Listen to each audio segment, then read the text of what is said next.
जय हिंद मेरे प्यारे दोस्तों, स्वागत है आपका अपने YouTube चैनल प्ले स्टडी पर। तो मेरे प्यारे दोस्तों, आज की इस वीडियो में आप सभी को अर्धवार्षिक परीक्षा 2025-26 का कक्षा 10 विज्ञान का बिल्कुल वायरल पेपर लेकर आ चुका हूँ। स्टूडेंट ये पेपर तैयार करके जाते हैं तो ये पेपर आप सभी के बोर्ड एग्जाम में बहुत ही ज़्यादा इंपॉर्टेंट है, ठीक है ना। यानी क्या है, जो पेपर में प्रश्न आया है ये मोस्ट इंपॉर्टेंट है। इसको तैयार करके जाएंगे तो आपका ये सारा अर्धवार्षिक पेपर में प्रश्न देखने को मिलेगा, क्योंकि ये बहुत सारे स्कूल में फंस चुका है। अगर आपका भी पेपर होने वाला है तो इस पेपर को मिस मत करना, वरना बाद में पछताओगे, ठीक ना। तो दोस्त, इस पेपर को मैं पूरा हल बताऊंगा, सॉल्यूशन के साथ बताऊंगा, उत्तर के साथ बताऊंगा। एंड आप लोग इस वीडियो पर बने रहेगा। वीडियो पसंद आए वीडियो को लाइक करना, चैनल पर नए चैनल को सब्सक्राइब कर लीजिएगा। यहाँ पर पेपर का कोड यस 931 पेपर का कोड है स्टूडेंट, ठीक ना। एक यहाँ पर स्टूडेंट का नाम है रीना, ठीक है। यहाँ पर उसका रोल नंबर कुछ इस प्रकार दिया गया है। तो मेरे प्यारे दोस्तों, चलिए वीडियो को स्टार्ट करते हैं। यहाँ पर समय 3 घंटा 15 मिनट आपको टाइम दिया गया है। बोल रहा है कि प्रारंभ के 15 मिनट परीक्षार्थियों को प्रश्न पत्र पढ़ने के लिए निर्धारित है। अब कुछ करना ही नहीं है। देखिए, सामान्य निर्देश दिया है, प्रश्न पत्र 2 खंड विभक्त खंडा खंडवा। तो नेक्स्ट कुछ करना ही नहीं, आगे बढ़ जाते हैं सीधे पर टॉपिक पे। प्रश्न पत्र के खंड आ में बहुविकल्पी प्रश्न है जिनके उत्तर आपको OMR शीट पे देनी रहती है, ठीक है। अब यहाँ कुछ करना है, सीधे अपने बहुविकल्पी प्रश्न पे चले जाते हैं। यहाँ पर देखिए हमारा खंड आ दिया बहुविकल्पी प्रश्न यानी कि ऑब्जेक्टिव क्वेश्चन। अब कुछ करना ही नहीं है, सीधे हमारे क्वेश्चन पे आता है। क्वेश्चन को बारीकी से हम लोग हल करते हैं। बोल रहा है किसी दर्पण पर से आप चाहे कितनी ही दूरी पर खड़े हो, आपका प्रतिबिंब सदैव सीधा प्रतीत होता है। यह संभवतः दर्पण है। कौन सा दर्पण है? तो मेरे प्यारे बात दोस्तों, ये सीधे समतल दर्पण रहेगा। ये आपका राइट उत्तर ए होगा। दूसरा क्वेश्चन बोल रहा है प्रकाश का वेग चाल किस माध्यम में अधिकतम होगा? तो सब लोग जानते होंगे इसका निर्वात में प्रकाश की चाल सबसे अधिक होती है। तीसरा नंबर क्वेश्चन आपके सामने बोल रहा है कि स्वास्थ्य नेत्र के लिए दूर बिंदु स्थित होता है, कितना होता है? तो आप लोग पता होगा मेरे भाई, तो होगा 25 सेंटीमीटर। राइट उत्तर ए होगा। राइट।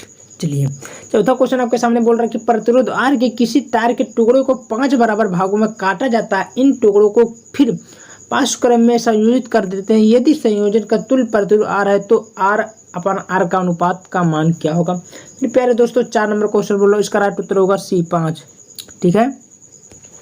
55 नंबर क्वेश्चन बोला कि विद्युत आवेश का मात्रक क्या होता है? तो विद्युत आवेश का मात्रक आप लोग पढ़े होंगे, ए होगा कूलाम होता है, ठीक है। चलिए, छठवा देखिए, मानव नेत्र के जिस भाग पर किसी वस्तु का प्रतिबिंब बनता हुआ क्या बोलते हैं? तो छठवा नंबर क्वेश्चन आपका राइट उत्तर होगा दृष्टिपटल। ये आपका राइट डी होगा, ठीक है। चलिए आगे बढ़ जाते हैं। और 7वां नंबर आपके सामने यहाँ पर बोल रहा है, यहाँ पर देख सकते हैं 7वां नंबर, दर्पण का सूत्र क्या होता है? फार्मूला मेरे प्यारे दोस्त, तो दर्पण का फार्मूला आप लोग पढ़े होंगे, क्या होता है? 7वां नंबर क्वेश्चन, तो ये होगा I/V minus I/U equal IA/F, ठीक है। I नहीं है, मतलब A का पान है, इसको बोलेंगे, ठीक है। ये राइट उत्तर होगा A। 18 नंबर देखिए, लेड नाइट्रेट का रासायनिक फार्मूला क्या होता है मेरे भाई? तो लेड भाई लेड मान क्या होता है? शीशा। नाइट्रेट का रासायनिक फार्मूला क्या होता है? PbNO3।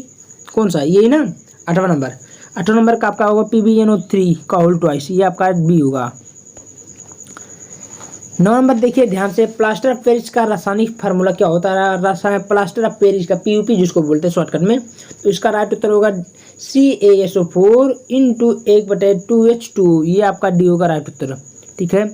10वां नंबर बोला अम्लीय वर्षा का जल का संभावित pH मान क्या होगा? मेरे प्यारे दोस्तों, अम्लीय वर्षा का संभावित जल का pH मान क्या होता है? आप लोग पढ़े होंगे 10वां नंबर क्वेश्चन, तो 10वां का ए होगा 5.2। ये आपका राइट उत्तर होगा 5.2। 11वां नंबर बोल रहा है कि सामान्य ताप तथा दाब में कौन सी अधातु ध्रुव अवस्था में होती है? 11वां नंबर क्वेश्चन आपके सामने बोल रहा है, तो इसका राइट उत्तर होगा C क्लोरीन। क्या होगा? क्लोरीन। निम्नलिखित में कौन सी धातु ठंडे जल के साथ क्रिया करके हाइड्रोजन गैस निकालती है? 12वां नंबर क्वेश्चन ध्यान से देखिए, तो इसका राइट उत्तर होगा सोना, ठीक है। चलिए, 13वां नंबर क्वेश्चन बोल रहा है कि उदासीनीकरण अपक्रिया होती है। मेरे प्यारे दोस्तों, उदासीनीकरण की अपक्रिया होती है, क्या होती है? 13वां नंबर क्वेश्चन को देखिए, तो राइट उत्तर होगा बी, क्षार एवं क्षारीय लवण में, राइट उत्तर भी होगा। 14वां देखिए, 2 तंत्रिका कोशिकाओं के मध्य खाली स्थान को कहते हैं, क्या बोलते हैं? देखिए, 2 तंत्रिका कोशिका के मध्य खाली स्थान को क्या बोलते हैं? 14वां नंबर क्वेश्चन डी आपका, यानी कि डायफ्राम आपका राइट उत्तर होगा। निम्नलिखित में कौन सा पादप हार्मोन्स है? तो मेरे प्यारे दोस्तों, निम्नलिखित में कौन सा पादप हार्मोन्स है? 15वां नंबर क्वेश्चन को देखिए, सी तो ये है एड्रेनलिन, ये आपका राइट उत्तर सी होगा। 16 नंबर बोला कि निषेचन के बाद पुष्प का कौन सा भाग फल में बदल जाता है। तो निषेचन के बाद पुष्प का कौन सा भाग फल में बदल जाता है, निषेचन, हाँ ये बदल जाता है, तो आपको पता होगा 16वां का सी होगा, अंडाशय में। अब यहाँ पर आपके सामने 17वां क्वेश्चन बोल रहा है कि निम्नलिखित में कौन सी पौधे में पुष्प एकलिंगी होते हैं। एकलिंगी मतलब एक ही लिंग केवल होते हैं। तो 17वां क्वेश्चन बोल रहा है ए, पपीता में। 18वां देखिए, स्वपोषी पोषण के लिए आवश्यक है, स्वपोषी पोषण के लिए आवश्यक है मेरे प्यारे दोस्त। तो डी का राइट उत्तर होगा ए सभी, ठीक है। 19 नंबर क्वेश्चन आपके सामने बोल रहा है कि मनुष्य में पाचन की प्रक्रिया अंग में होती है, किस अंग में होती है। 19 नंबर क्वेश्चन को देखिए मेरे प्यारे दोस्त, राइट उत्तर होगा ए, मुख में। इस बार देखिए, मनुष्य में वृक्क किस तंत्रिका से संबंधित है। तो 20 नंबर क्वेश्चन है डी, उत्सर्जन से, ठीक है, उत्सर्जन से। कोई दिक्कत यहाँ पर स्टूडेंट नहीं होना चाहिए। चलिए, तो हमारा यहाँ से 20 टू बहुविकल्पीय प्रश्न हमारा एंड होता है, एंड आप लोग का। अब मैं 21वां नंबर क्वेश्चन चलता हूँ। वहाँ पर बोल रहा कि अपवर्तन किसे कहते हैं, और जब प्रकाश की किरण किसी विरल माध्यम से संपन्न माध्यम में प्रवेश करती है तो वह क्या होता है।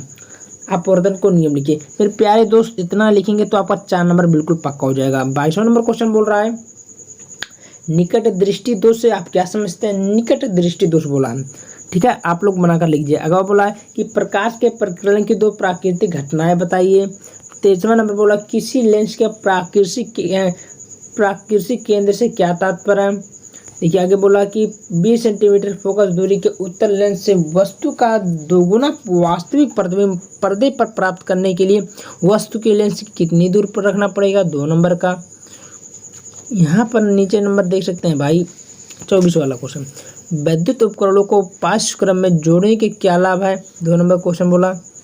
ओम का नियम क्या, इसके सत्यापन के लिए आवश्यक प्रयोग का वर्णन परिपथ आरेख खींचकर कीजिए, 4 नंबर क्वेश्चन को बोल रहा है, ठीक है मेरे प्यारे दोस्त। अथवा करके दिया है 2 बल्ब जिनमें एक पर 100 वाट 220 वाट तथा दूसरे पर 6 वाट 220 वाट अंकित है, तो विद्युत मैंस कितनी धारा ली जाएगी और प्रत्येक बल्ब का प्रतिरोध, उनका तुल्य प्रतिरोध तथा उनमें ली गई अलग अलग धारा का मान बताइए। मेरे प्यारे दोस्तों, ये क्या न्यूमेरिकल है, इसको हल करेंगे तो आपका उत्तर आ जाएगा, राइट। चलिए अगला बोला वक्रता केंद्र किसे कहते हैं मेरे प्यारे दोस्तों, 4 नंबर क्वेश्चन बोला हम। 25वां देखिए द्विविस्थापन अपक्रिया किसे कहते हैं, 2 नंबर का बोला हम। संयोजन अपक्रिया की परिभाषा उदाहरण सहित देखिए, 2 नंबर बोला हम। बेकिंग सोडा का रासायनिक नाम तथा सूत्र लिखिए और इसको गर्म करने पर क्या होता है, 2 नंबर का क्वेश्चन बोला हम। ये सारा हल करेंगे तो आपका सारा क्वेश्चन नंबर मिल जाएगा। जल की अनुपस्थिति में अम्ल का व्यवहार अम्लीय क्यों होता है, 2 नंबर बोला हम। देखिए अगला बोला हमारा निम्नलिखित रासायनिक अपक्रिया को संतुलित कीजिए, संतुलित में बराबर करना। तो यहाँ पर देखिए लिखा है, पहले देखिए क्वेश्चन CU2 यस यानी कि क्या होता है, काफर सल्फेट प्लस O2 ऑक्सीजन को जब गर्म करते हैं तो क्या बनेगा, CuO2 प्लस O4 क्या बनेगा, आपको यहाँ पर ऐसे बराबर करके बताना होगा, राइट। चलिए अब अगला क्वेश्चन देख लेते हैं क्या बोल रहा है हमारा। देखिए बोल रहा है कि निम्नलिखित के रासायनिक सूत्र बनाने की विधि का उपयोग लीजिए, 4 नंबर आपके सामने बोल रहा है ना। तो इसका नमक का धावन soda, caustic soda, bleaching powder का बनाने की विधि लिखिए। उपचयन तथा अपचयन को 2 उदाहरण भी देकर समझाइए, 3 नंबर बोल मिल गया। उदासीन अपक्रिया से आप क्या समझते हैं, उदाहरण सहित दीजिए, 3 नंबर मिल गया। उपखंड बोला मेरे प्यारे दोस्त पादप हार्मोन्स क्या है, किन्हीं 3 पादप हार्मोन्सों को नाम लिखिए, 4 नंबर क्वेश्चन मिल गया। हाँ अगला बोला कि निम्नलिखित में प्रत्येक का एक उदाहरण भी दीजिए, विखंडन, खंडन, पुनरुद्भवन, मुकुलन। तो आप लोग आराम से कर सकते हैं। निम्नलिखित गद्यांश को पढ़कर प्रश्नों को उत्तर दीजिए मेरे प्यारे दोस्त, 4 नंबर का मिल गया। फिर अगला मानव एवं युग्मन तथा प्रत्येक युग्मन में कितने गुणसूत्र होते हैं ये आपको बताना होता है। तीसरा देखिए अनुवांशिकता क्या है, इसके जन्मदाता कौन है, इसकी विशेषताओं का उल्लेख करना है, ठीक है। तो अगला बोला अथवा करके मनुष्य के मस्तिष्क की रचना की क्रिया विधि का सचित्र वर्णन भी करें। मेरे प्यारे दोस्त इतना तैयार करके जाते हैं तो आपका 70 नंबर बिल्कुल पक्का है, ठीक है। और ऐसे पेपर है तो कमेंट करिएगा, ऐसे मिलता रहेगा। वीडियो को ज़्यादा से ज़्यादा शेयर करें और सब्सक्राइब करें। धन्यवाद।